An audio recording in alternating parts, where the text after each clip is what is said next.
Antes de mais nada, boa noite. Para quem nunca teve o prazer de ser torturado por mim antes, sejam bem-vindos. É muito prazer, muita satisfação a gente poder estar aqui hoje. Com muita satisfação que a gente vem aqui hoje nessa casa. Essa casa tem um significado muito especial para mim. E eu acho que as pessoas já estavam esperando, né? Quem já teve contato comigo antes, estavam esperando encontrar alguma coisa de André Luiz aqui hoje, né? E hoje vai ser um pouco diferente, vai ser porque eu tive assim um momento, né, alguns momentos na minha vida recente que me fazem ter essa motivação de hoje trazer essa reflexão. Não é, eu normalmente tenho assim um estilo mais explicativo, né, de apresentar coisas, mais positivo, mas hoje é uma reflexão mesmo, né, porque bom, eu vou mostrar porquê, né. Então o tema dessa reflexão hoje é Paulo e mim, né, e eu gostaria, antes de dar de prosseguimento, de convidá-los a fazer uma reflexão, e tem um sentido trazer isso, uma pequena prece. Eu gostaria que cada um repetisse ela, conforme eu for fazendo essa prece aqui, repetisse internamente, né? Porque faz parte do processo que a gente vai passar. Então, eu gostaria de começar, né, louvando a Deus por ser infinita misericórdia, por ser infinita bondade. Gostaria de agradecer ao Divino Mestre Jesus, pedindo que Ele nos aconchegue no seu colo amoroso e que nos embale, reconfortando as nossas almas. E que o amor de Deus inunde os nossos corações e que possamos transbordar esse amor, irradiando em todas as direções, em especial nos nossos lares, que são os nossos refúgios sagrados. E, bom, então, é uma introdução, né? O que é Paulo para mim? Paulo para mim é uma atitude. Eu mais ou menos tenho eu vou mostrar quando chegar na hora, né? Por que é importante para mim, em que Paulo me inspira. Essa é a razão, né? O que na minha vida eu faço inspirado pelo trabalho, pela existência, pelo testemunho de Paulo, né? Onde eu busco o meu testemunho no testemunho dele. E eu vou chegar na conclusão, eu vou até soltar a conclusão agora, né? É que quando eu falo eu falo de todo mundo, né? Eu sou Paulo, porque eu tenho a possibilidade de fazer tudo que Paulo fez. Uma escala diferente, né? Vamos ser menos presunçoso, um pouquinho menos presunçoso. Mas eu tenho a capacidade, porque qual é a diferença quando Deus me criou e quando Deus criou Saulo, né? Qual era a diferença? Simples e ignorante, não é isso? Um vaso vazio. E eu botei o que eu quis naquele vaso.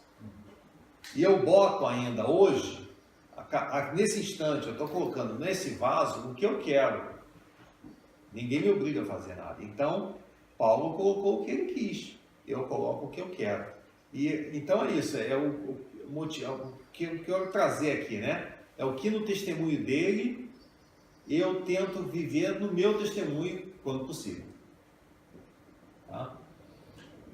Antes de dar prosseguimento, para quem também já teve o prazer de ser torturado por mim, eu sempre procuro fazer uma divulgação de uma obra social em algum momento, né? Muitas vezes eu falo do Portal Ser, às vezes eu falo de uma outra instituição, e eu optei tomei a liberdade, né, de trazer para hoje aqui uma instituição do lugar muito pobre, que faz um trabalho que é muito bonito, que é um trabalho que mexe muito comigo. Tem uma frase que eu vou falar daqui a pouco, que Jesus fala que a evolução se processa, né, pela prática do bem, né? E muitas vezes eu quero fazer o bem e eu não tenho como fazer, porque onde eu moro, por causa da minha vida, do meu trabalho, a minha situação é muito limitada. E essa instituição faz o bem, pratica o bem. Então, por isso que eu gosto de divulgar. Eles não me pagam nada, não tenho ações deles, não é nada, né? Eu acredito que a maioria aqui conhece o Alberto Almeida. O Alberto Almeida é espírita, é médico e mora em Belém do Pará, um lugar que é muito pobre, Em 1992 eu tive a oportunidade de fazer um trabalho na base naval de Valdecanche, que fica perto de Belém do Pará, e entre a base e Belém do Pará tinha uma favela, né? Que a gente não podia passar depois que o sol, nem viatura militar podia passar depois que o sol se punha. Né?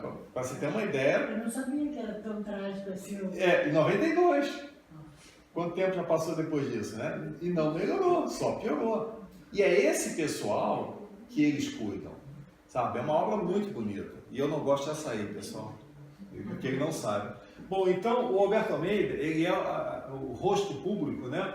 E um dos líderes dessa obra, que é... Vamos ver agora se vai funcionar aqui.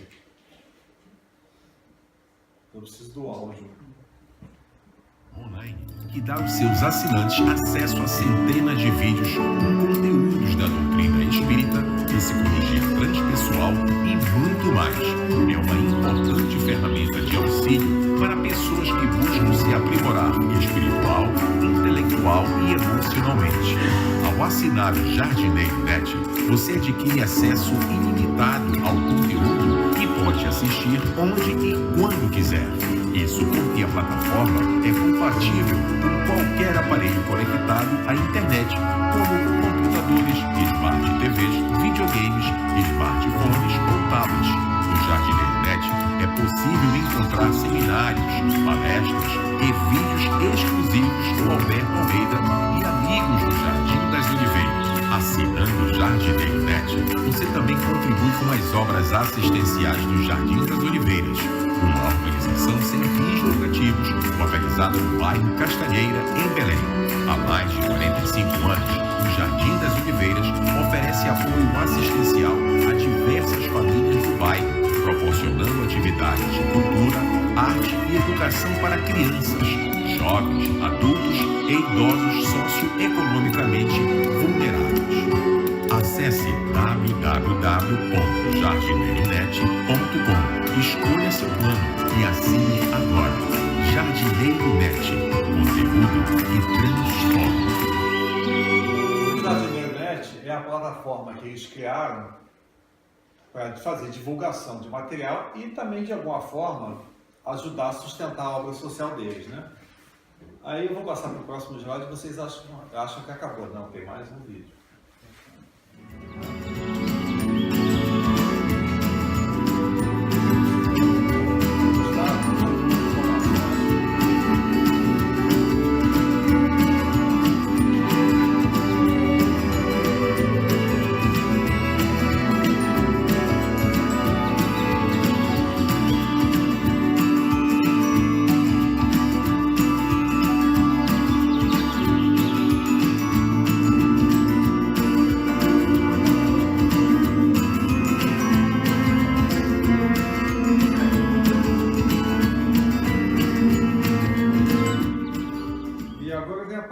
Interessante, quer dizer, então o Jardineiro Net é a plataforma que eles usam também para ajudar a sustentar a obra social deles, que é o Jardim das Oliveiras, e para a gente custaria 3,80 libras por mês. Quer dizer, não dá nem um pint, né? Não ia falar. Dá um Big Mac, nem o Big Mac. Né? Então... O Alberto Almeida é além de ser um excelente palestrante, ele é um espírita que a gente admira muito. Ano passado ele esteve em Londres. E a próxima vez que ele vier, com certeza... Quando ele veio ano passado, eu gostaria de frisar, porque eu participei disso, né? Eu participei do planejamento, eu me voluntariei lá, né? E ele chegou no aeroporto, foi para o lugar fazer a apresentação no sábado, saiu da apresentação e foi para a Irlanda. Sim. Não, é o sacrifício. Mas eu combinei com ele que a próxima vez ele vier um desejo, assim, com certeza. Então, eu tenho que fazer contato com ele, senão ele esquece. Ele é esquece ótimo. não, é um amor. E 13,80, o que é 13,80?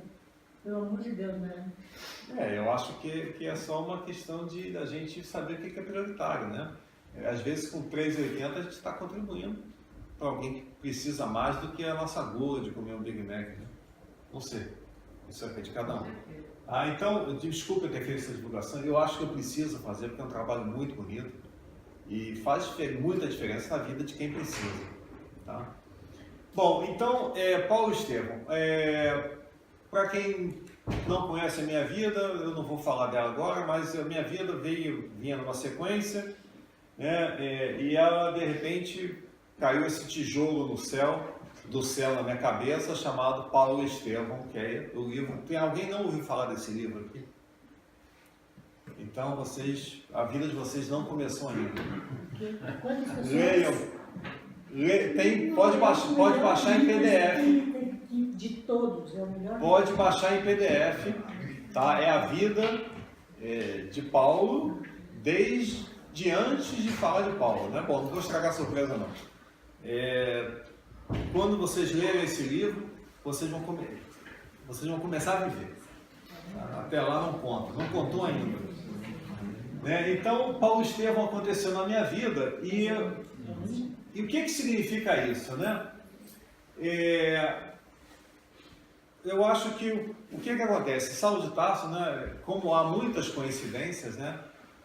Nós tivemos aqui um comentário, né? Um slide com 3 fases da vida de Paulo, né? A intuição funcionou hoje, né? Então, para quem não conhece, né? Saulo, né? Que era um membro do Sinédrio, né? Que era o templo, um membro do templo de Jerusalém, né? Um doutor da lei. Ele, por uma questão de disputa, ele acabou começando a perseguir, foi o primeiro perseguidor de cristão da história, né? Então, ele foi responsável pela tortura, pela morte, perseguição de muita gente. E houve uma situação em que ele resolveu que ele ia perseguir uma pessoa, Ananias, que estaria em Damasco. Então ele convence o Sinédrio de que ele tem que ir lá perseguir o pessoal de Damasco, porque era pessoal essa situação com ele. Eu não vou estragar a surpresa. E aí ele vai. E quando ele chega no portão de Damasco, Jesus aparece para ele. E aí, eu tenho vontade de chorar com isso. Ele cai do cavalo, fica hipnotizado, né? Ele não sabe, só ele vê Jesus, os companheiros dele veem uma luz, mas não veem Jesus. E quando ele cai do cavalo, pergunta assim: "Por que você?"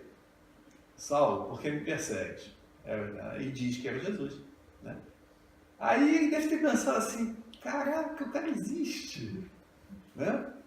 O cara existe, o que eu fiz? Ele deve ter pensado um monte de coisa. Mas o que ele fala é: o que é isso que eu faço? Ele não quer saber o que ele fez. Ele, errei, coitado de mim. Não tem isso. O que é isso que eu faço? Então, para mim, essa frase define a vida de Paulo. Define tudo que vai acontecer, porque é como ele se posicionou diante da situação.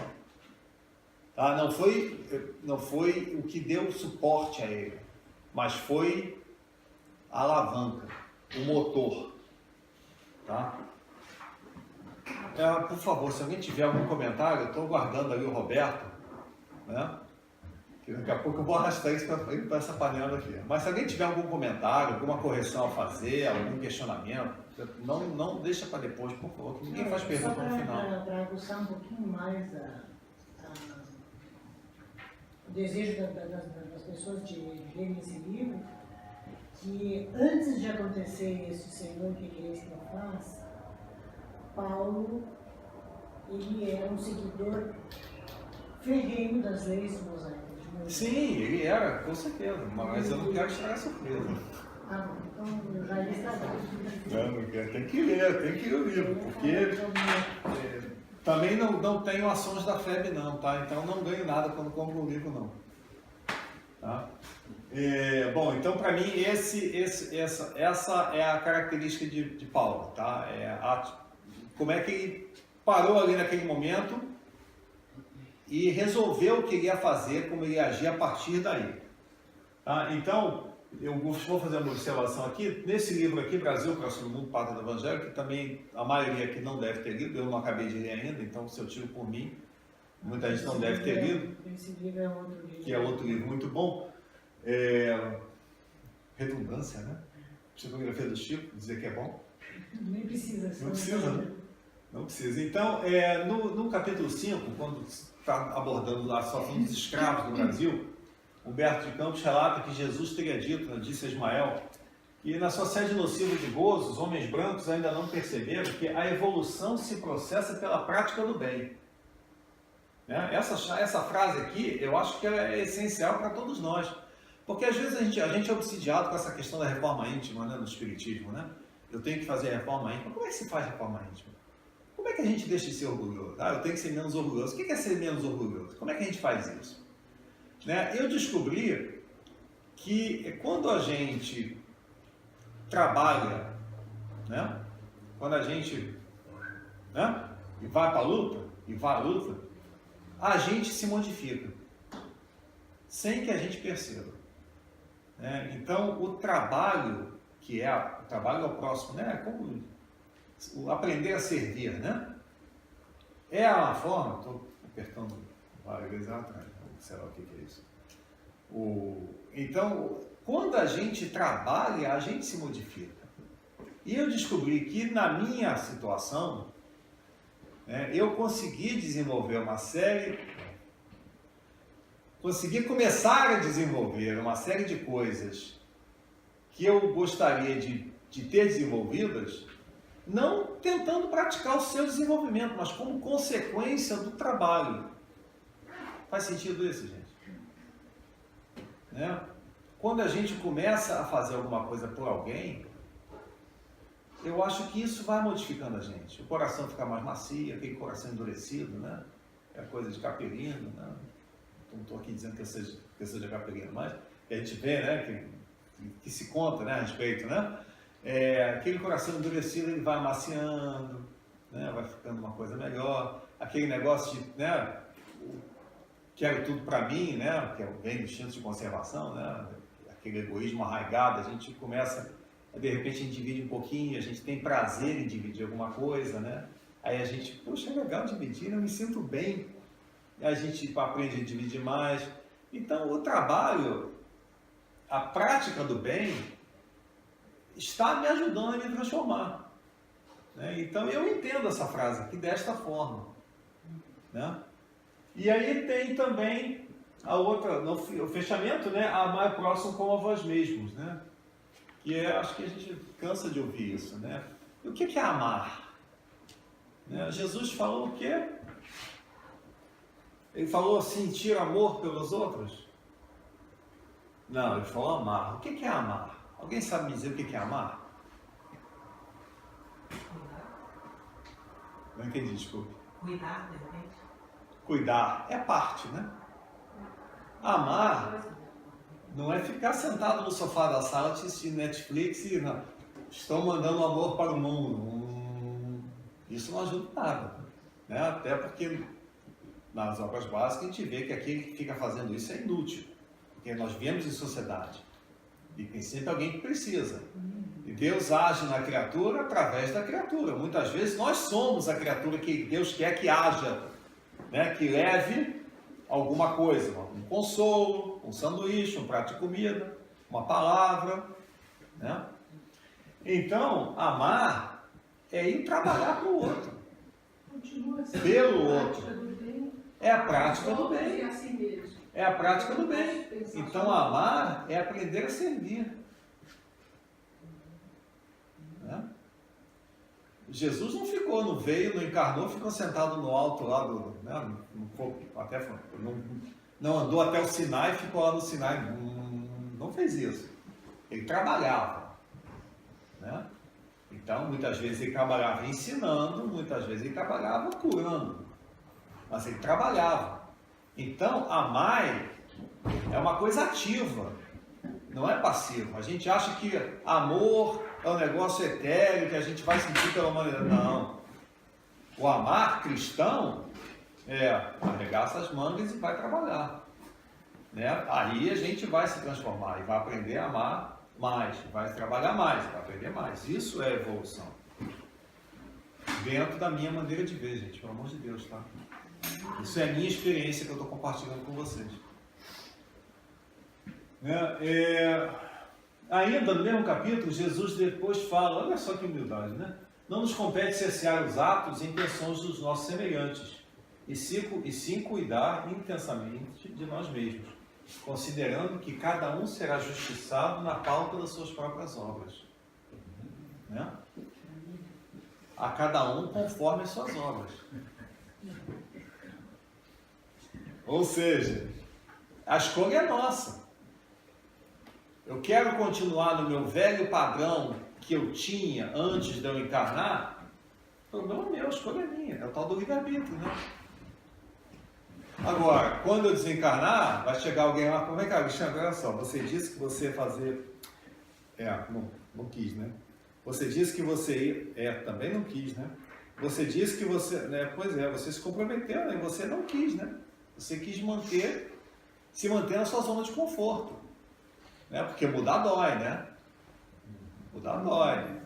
Como é que eu vou chegar assim? Não, peraí, Léo, aguenta aí que eu sou orgulhoso. Tu não vai dizer que eu preciso melhorar não, que eu sou perfeito. Não é assim. Não é assim. Para quem já parou para refletir sobre as bem-aventuranças, né? A primeira bem-aventurança, bem-aventurar os pobres de espírito. O que é isso, né? É aquele que se reconhece como é e quer enriquecer espiritualmente. Então a gente tem que saber quem a gente é e a gente tem que saber o que tem no nosso cesto, o que a gente quer botar no nosso cesto, né? O que a gente vai carregar. De agora, não é daqui a amanhã, não é amanhã, não, na segunda-feira eu vou fazer dieta, não, é agora. Né? É de agora, não é daqui a pouco, porque daqui a pouco e não chega nunca. Tá? Alguém quer fazer algum comentário?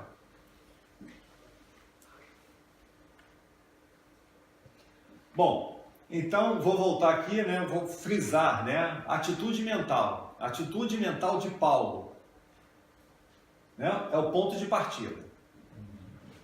Então, eu tinha muita dificuldade às vezes não, quando eu estava acordado, de aceitar algumas coisas, de falar de algumas coisas, porque eu me sentia ou como se fosse um fanático falando, né? Ou como se fosse alguém que se expunha. Né? Falava, eu me expunha, se eu me abrisse, eu me exporia, né? Então, o ponto de partida é, Senhor, o que queres que eu faça? E teve um momento na minha vida, obviamente que isso não, né? Ainda está acontecendo, mas teve um momento na minha vida que eu cheguei à conclusão racional, de que eu entreguei a minha vida nas mãos de Jesus. Tá? Então, hoje, eu não brigo mais por situação social, eu não brigo mais por vaga de estacionamento, eu não brigo mais para passar na frente no carro. Lembra daquela história? O trânsito está fechado no trânsito.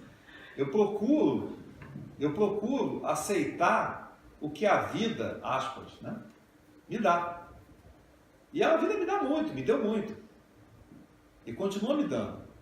Mas eu quero que tudo que a vida me dá, eu consiga converter em trabalho. Como assim? Gente, eu estou cansado de ser quem eu sou. Cansado de repetir os mesmos erros por talvez séculos e séculos. Eu não aguento mais. Tem uma música do Oswaldo Montenegro que ele canta assim, né?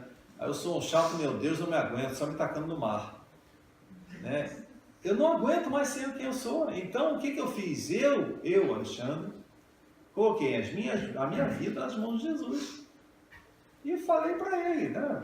Orei em oração, falei para ele, olha, estou aqui, me usa, né? Do jeito que for. O que quereis que eu faça? Né? A frase. O que quereis que eu faça?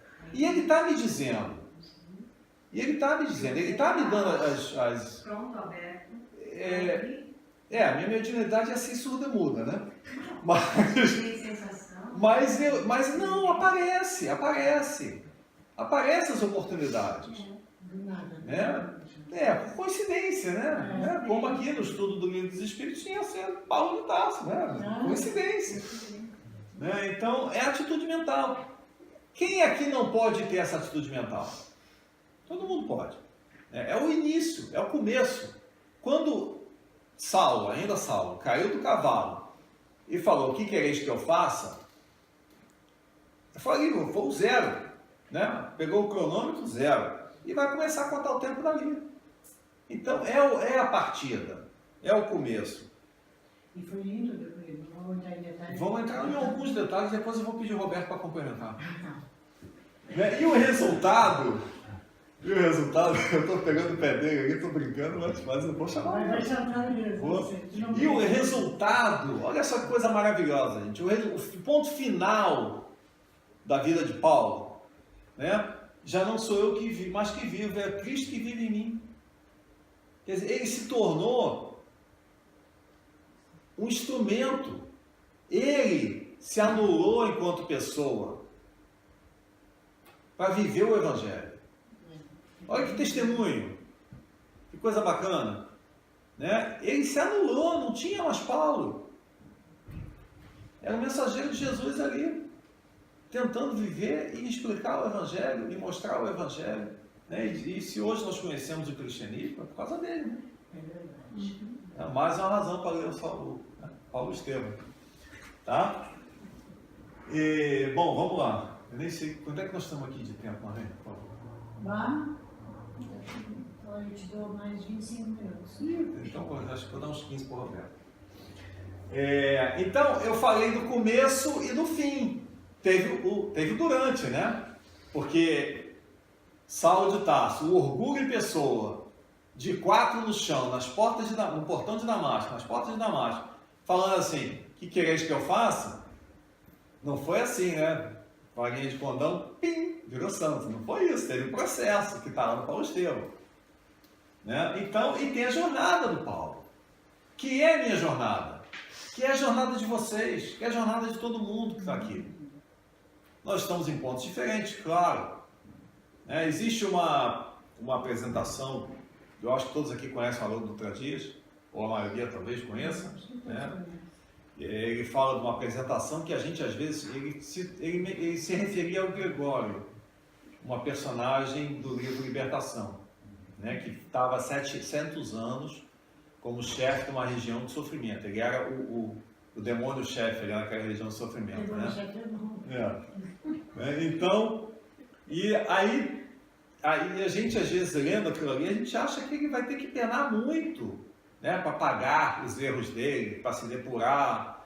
Né? E o Haroldo comenta assim que às vezes esses espíritos que ficam muito tempo presos num ponto moral, ele já tem um desenvolvimento horizontal tão grande e uma determinação que quando eles resolvem abrir mão daquela situação, se soltar, né, soltar as correntes que eles mesmos se usavam para se prender naquele ponto, que eles passam, vão embora.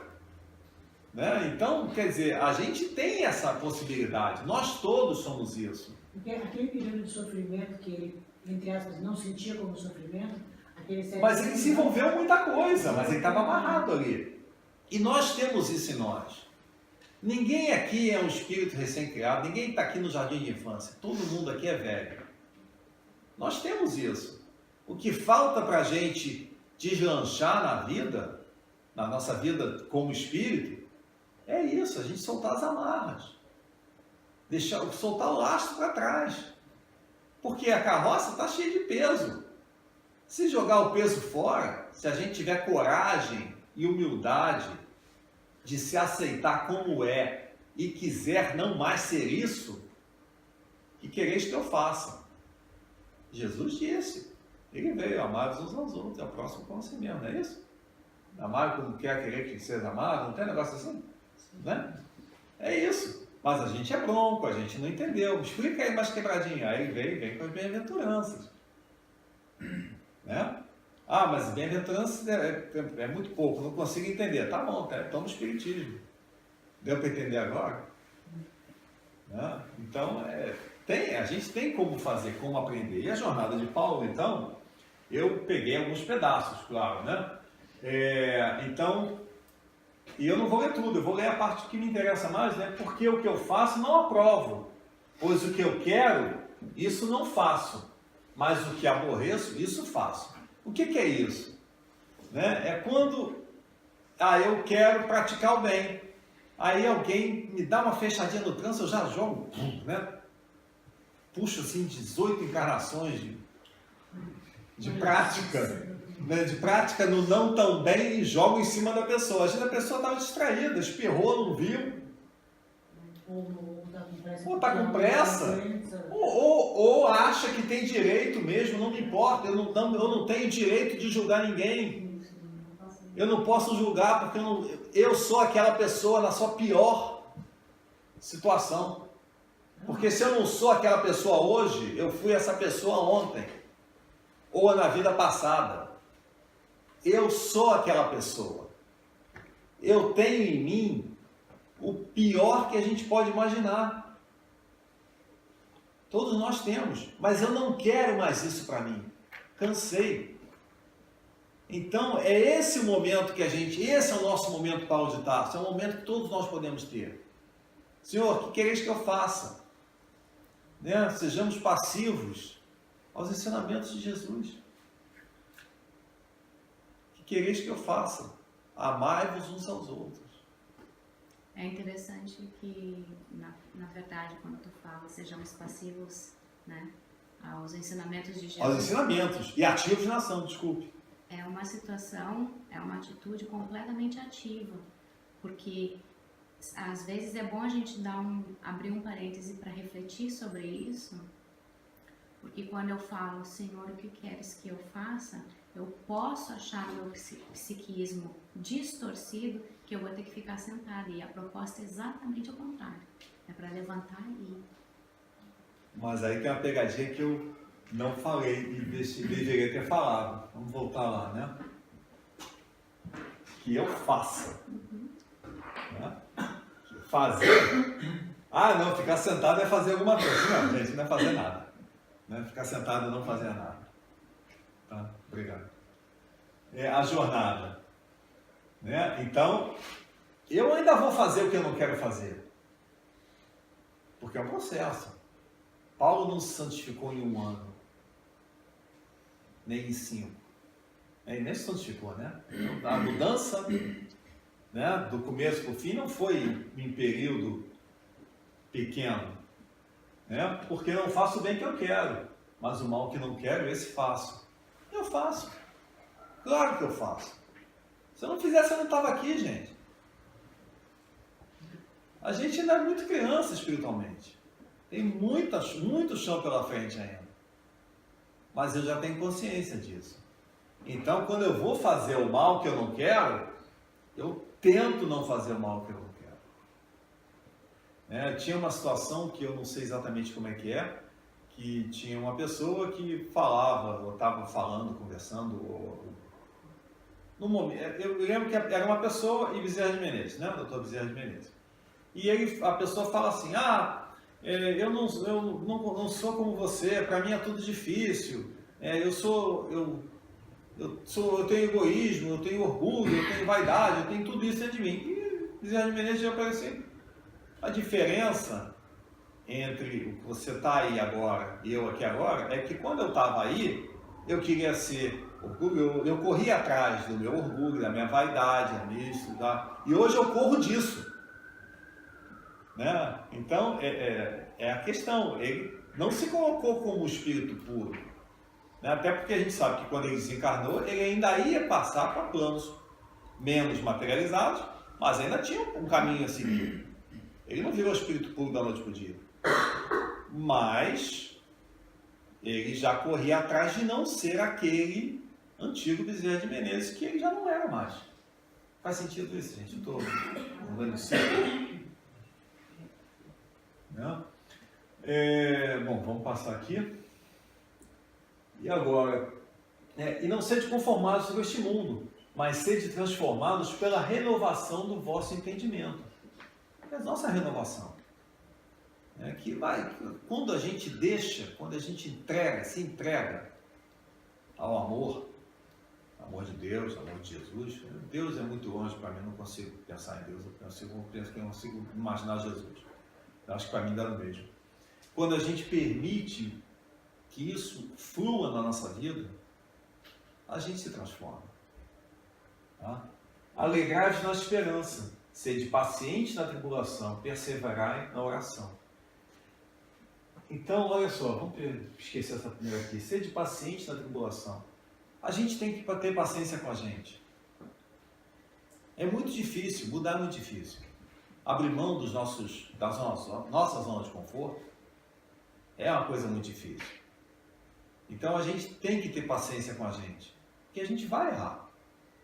Mas o importante, neste momento, não é acertar. É estar andando, que quereis que eu faça. É não ficar parado.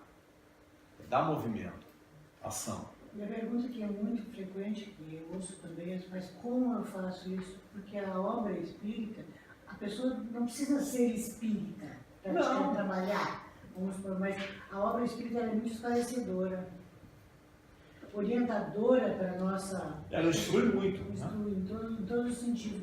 Então, assim, para a gente fazer uma faculdade, tu lê o que tu vai praticar e outras coisas que tu não vai praticar, mas vai te dar uma visão maior. Vai te dar compreensão. Não tem alguém que disse, espíritas amai-vos, eis o primeiro ensinamento, instruí-vos, eis o segundo? Porque quando a gente estuda, a gente entende por que está fazendo. Não é aquela questão, eu não gosto muito de usar essa frase, mas é a frase do momento, né? É a questão da fé cega e da fé raciocinada. Né? Você deve né, fazer dessa forma por causa disso, não é porque sim. Não tem dogma, né? Nada além do Paulo Estevam na minha cabeça, nada é cair do céu, né? E aí tem aquela outra questão, né? Ser paciente, né? E perseverar na oração. Porque o que é a oração?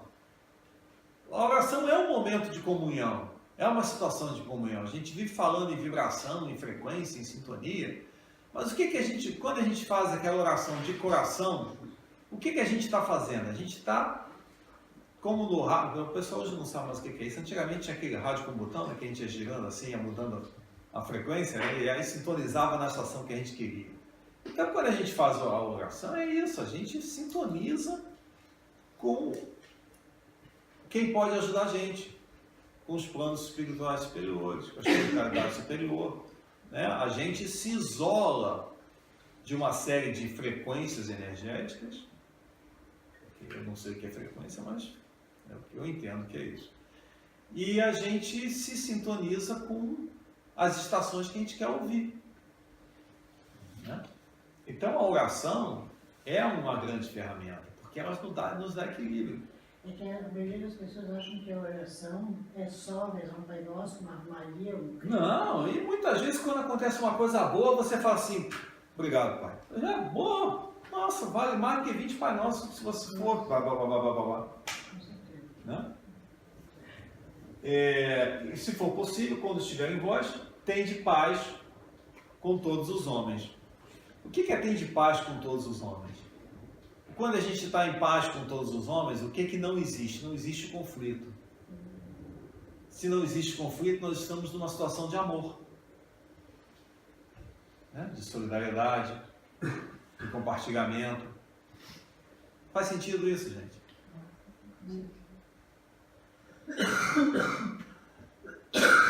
Então, aí eu estou falando aqui, né? Vamos só recapitular. Eu falei do começo, do fim, e agora estou falando do meio, tá? Algumas coisas, não vou falar do livro, para o pessoal ler o livro, por favor, leia o livro. Vocês podem baixar em PDF, não tem nem que comprar. No site da FEB, eu acho.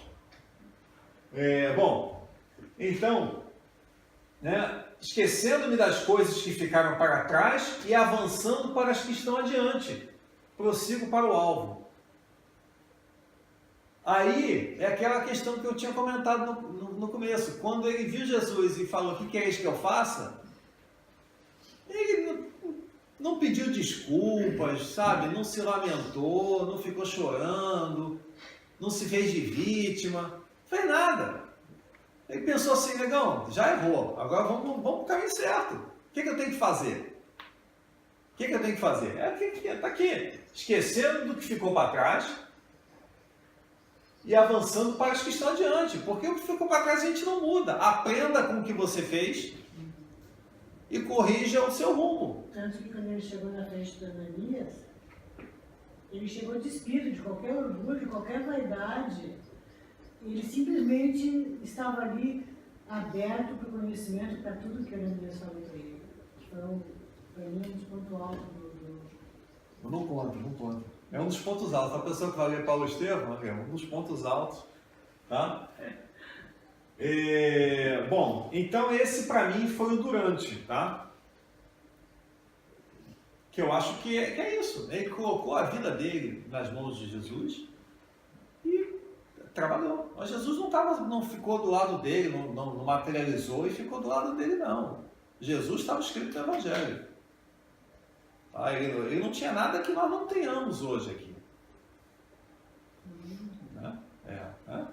Jesus estava escrito no Evangelho. Anotações, né? Que o Ananias deu para ele. Né? Bom, e eu acho, então, agora tem um outro, vamos pegar assim, um gancho que eu vou pegar nisso, que eu queria falar do amor, né? Porque o amor, eu falei aqui do amar, né? E falar do amar sem falar do amor, eu achei que fica faltando um pouco, né?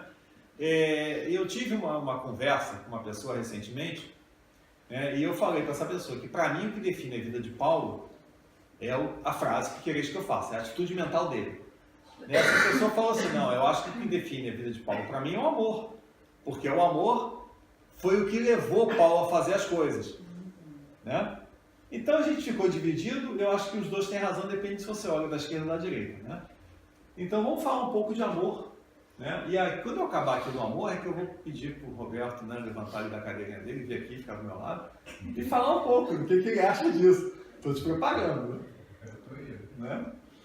Então, né, a gente tem várias frases que a gente são, vamos falar assim, são frases de efeito, né, que Paulo escreveu nas epístolas, nas cartas dele. Quem não sabe o que são essas cartas, as epístolas de Paulo? Todo mundo sabe o que são?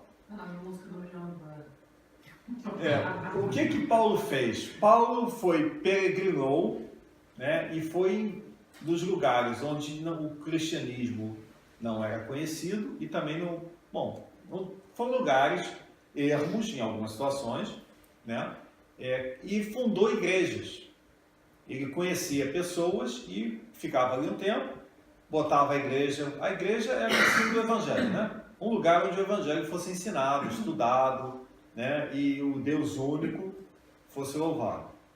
Então ele criava aqueles núcleos e foi num lugar, foi para outro, né? E aí o que aconteceu? E ele queria fazer esse circuito para ficar, porque tinha muita gente, estamos com um problema aqui, preciso de você aqui para resolver isso. Aí uma hora ele falou assim, eu não vou conseguir fazer isso. Eu não consigo ir a tudo quanto é canto, não consigo sair daqui. Não tinha internet naquele tempo. Não tinha internet, não tinha WhatsApp, Não tinha carro. né? Não tinha avião, né? O barco dele afundou, Também. né? Foi picado por uma cobra, era para ter morrido, não morreu. E então ele começou a escrever cartas para esse pessoal, né? Para as igrejas. E essas cartas, em algum momento, foram compiladas e são as epístolas, ou as cartas de Paulo, que é um capítulo da Bíblia. Então, e essa carta aqui foi a primeira carta que a gente escreveu aos Coríntios, tá? Capítulo 13, versículos 1 a 8. E ele fala, então algumas dessas cartas têm essas frases de efeito que são muito significativas, né? Ainda que eu falasse a língua dos homens e dos anjos e não tivesse amor, seria como metal que ressoa ou como o sino que tine. O que é isso? Que ressoa, mas não faz nada, não tem conteúdo. Oco. Um sino é oco, não é? Não tem recheio, né? Aí de novo, ainda que distribuísse toda a minha fortuna para o sustento, desculpe, e ainda que tivesse o dom da profecia e conhecesse todos os mistérios e toda a ciência, e ainda que tivesse toda a fé de maneira que tal que transportasse os montes e não tivesse amor, nada seria. Que distribuísse toda a minha fortuna para o sustento dos pobres, e ainda que entregasse meu corpo para ser queimado e não tivesse amor, nada disso me aproveitaria. O amor é sofredor, é benigno, não é invejoso, não trata com leviandade, não se ensoberbece. Não se porta com indecência, não busca os seus interesses, não se irrita, não suspeita mal, não folga com injustiça, mas folga com a verdade. O amor tudo sofre, tudo crê, tudo espera e tudo suporta. Então, Paulo está dizendo o que é o amor para ele. Né? São pontos de reflexão para ele, para a gente. Né? É aqui na mesma carta ainda. O amor nunca falha.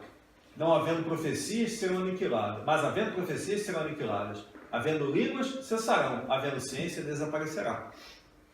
Né? Tudo se renova. Tudo se renova. Né? Eu tenho uma má notícia para vocês. Quando vocês chegarem em casa, deem uma olhada no espelho, que daqui a 100 anos estaremos todos desencarnados. Esses corpinhos que nós temos aqui vão ter ido, né? Terão sido reciclados.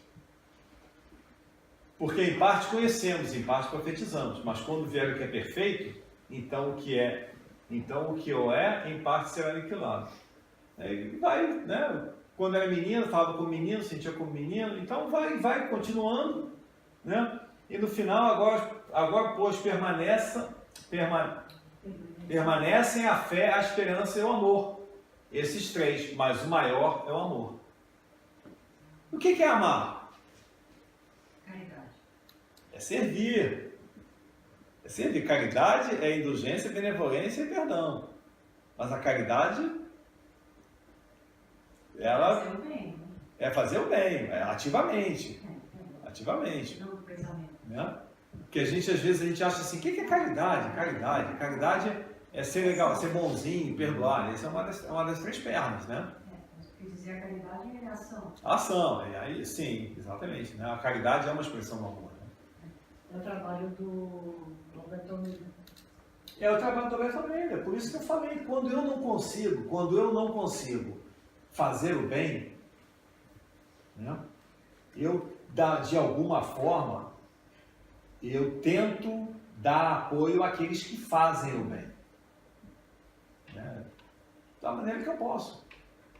É o óbolo da viúva. Muitas vezes, essa contribuição, para mim, não faz falta nenhuma. Né? Eu não como mais carne. Então, eu deixar de comer um McDonald's, um Big Mac, né, hipoteticamente, eu deixar de comer um milkshake, tomar um milkshake, um sundae, não faz falta nenhuma.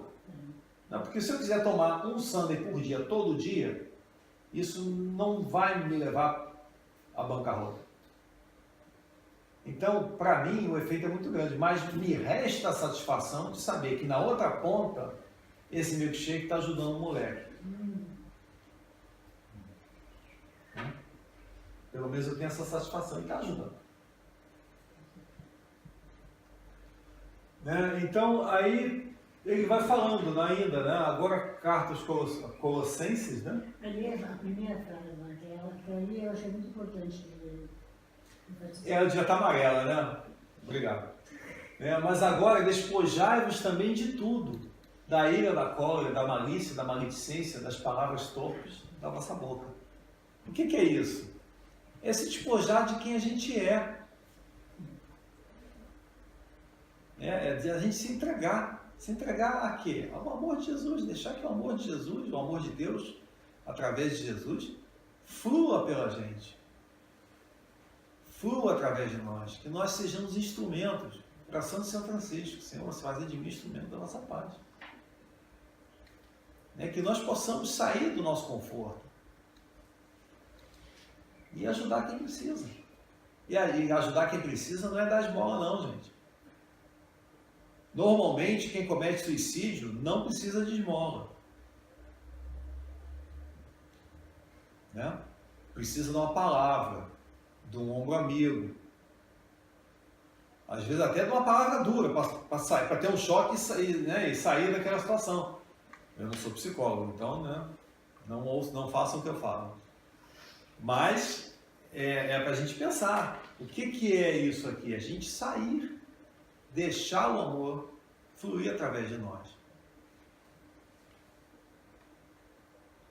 Como é que Jesus falou? Renuncia-te a ti mesmo e me segue, não é isso? Renuncia-te a ti mesmo, deixa isso aqui para trás. Agora, vamos lembrar uma coisa, gente, o linguajar daqui tem 2000 anos, tá? Então são as palavras que eram mais significativas naquele momento. A gente pode incluir aqui também, mas agora despojai-vos também do iPhone, do iPad, do WhatsApp, do Facebook, né? Um terror isso, né? Pois é, né? É interessante que a gente, para mudar, a gente tem que reconhecer. É a primeira bem-aventurança. A gente tem que saber quem a gente é. Tem que se reconhecer, né? Se vasculhar, sem medo. Sem medo, sem medo. Não Se foi eu tenho o jornal, medo, né? Que é o mais importante, se eu porque o tenho- orgulho ainda não deixa. A gente não está preparado agora. Para modificar e para se livrar, se despojar daquilo tudo ali, que ali a gente pode colocar várias coisas, eu tenho que reconhecer em mim. Se eu não reconhecer lá dentro de mim essas coisas, independente do que seja, as fraquezas, etc., e encará-las, né? Olha, eu fiz, olha, é assim que eu fiz, eu pisei na bola, eu não quero mais, como é que eu faço? A partir disso, É que tem o movimento todo. É o como a gente movimenta isso. é o espelho mágico. Sem julgar quem somos, porque naquela época a gente só fez o que sabia. Hoje, muita coisa a gente não faria daquele jeito. Com Hoje certeza. nós temos a Porque a gente deu um passo literatura. adiante, porque a gente reconheceu, nem que seja um pouquinho. Aí a gente abriu, né? E acho que essa questão que você comentou é muito relevante no aspecto de que às vezes a gente não quer reconhecer porque a gente vai se sentir fraco. Né? A gente vai se julgar e a gente vai achar que as pessoas vão julgar a gente. Mas, gente, Ninguém é perfeito. Deus sabe o que a gente está pensando. Não precisa ser Deus, não. Se André Luiz aparecer aqui, ele vai ver nas minhas telas mentais, no meu perispírito, tudo que eu sou, tudo que eu penso. Qualquer espírito. Eu não escondo, não consigo esconder. Não consigo esconder, não adianta. Tem mais um livrinho aí da coleção de quem está interessado. Esculpindo o próprio destino. É fantástico. Então não adianta. A gente esconde da gente. Mas a nossa vida é um livro aberto para a espiritualidade. Tá tudo aqui. Tá todo mundo, o pessoal daqui está vendo a gente. Né? Nos nossos mais Até medo. escondidos, mas até medo. Dá até medo. Dependendo do momento do dia que a gente está pensando. Entendeu? Nossa. Então não adianta. Bem-aventurados os pobres de espírito. A primeira virtude que a gente pode associar com isso, a primeira bem-aventurança, porque é a primeira virtude que a gente tem que começar a desenvolver, é a humildade. Humildade não é falsa modéstia. Imagina se Jesus tivesse chegado lá em Jerusalém, ou em Israel, aí chegasse assim, Pedro, mestre, não, que isso, mestre? Não, eu não sou tanto assim, sou menos. Não, eu sou o mestre. Não tem falta de humildade nisso, não. Ele era o mestre. Ele é o mestre. Mas também não existia soberba. Mas não tinha soberba. Então, todo mundo aqui tem uma aptidão. Todo mundo aqui é bom em fazer alguma coisa. E quando a gente renuncia a isso, a gente não tem a coragem de assumir quem a gente está renunciando à nossa programação encarnatória. Então, se por acaso, vamos pensar aqui, o Léo sabe consertar a máquina de lavar, e ele faz de conta que não sabe, não ajuda quem precisa, ele está renunciando a uma oportunidade de progresso dele.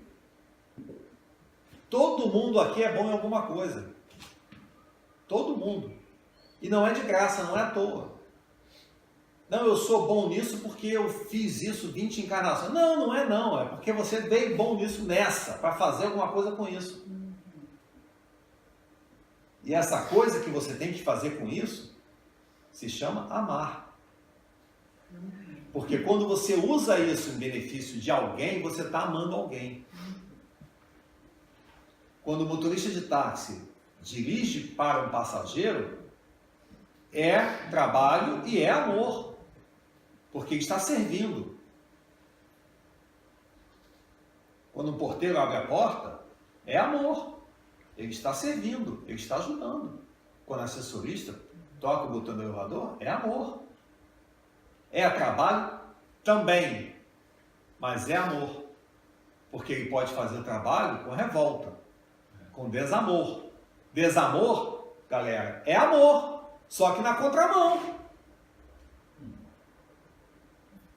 Só está na direção errada. Mas o sentimento é o mesmo. Então é amor. Tá? Então, vem aqui, né? Revestivos, pois, de misericórdia, de benignidade, humildade, mansidão, longanimidade, suportando-vos uns aos outros e perdoando-vos uns aos outros. E sobre tudo isto, revestivos de amor, que é o vínculo da perfeição. Vocês conseguem entender que foi o amor que levou Paulo de A a B? Que foi o amor que, através da atitude mental dele, que quereis que eu faça? Né? Aí Jesus disse, em várias situações até, né? Renunciar a ti mesmo e me segue. Deu para ele o evangelho. Ananias deu para ele o evangelho, gente, não foi Jesus. Não materializou o evangelho para ele. Né? E ele, através do amor, percorreu o caminho.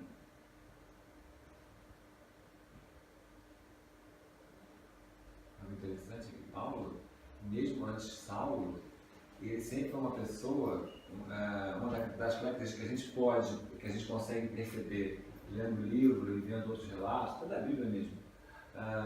Ele foi sempre uma pessoa com um foco direto, com ele mesmo. Ele nunca foi de desculpas, ele sempre foi direto. Era aquilo que ele ia fazer, era aquilo que ele ia fazer.